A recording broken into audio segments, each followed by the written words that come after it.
These are the 5 most unreliable small SUVs in the UK right now. To qualify for this list, these cars had to have been produced and sold in the last 5 years at some point in time.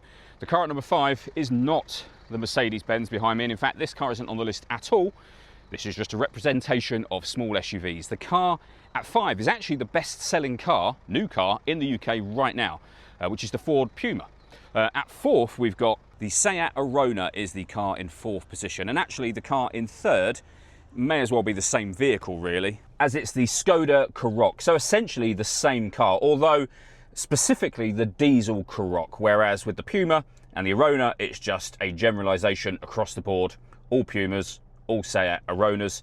The Karoq is specifically the diesel. The car in 3rd place is the MG ZS, and again it gets down to specifics with this car. So the MG ZS Petrol is the car that's in 2nd place. The car in 1st is in 1st by some way, if you can call it first. The least reliable SUV made in the last 5 years it's the current version of the Nissan Juke that's at number 1. As I said, if you can call it number 1, and by quite some way. To give you some idea, the other 4 cars on this list are given reliability scores. The Puma has a reliability score of 92%, which doesn't sound bad. And then that goes all the way down to about 81% for the MG.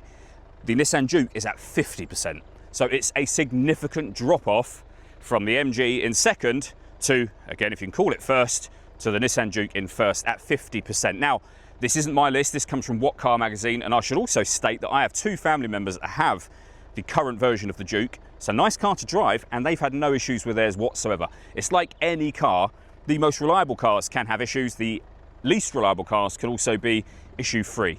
But this is, as I say, based on What Cars magazine.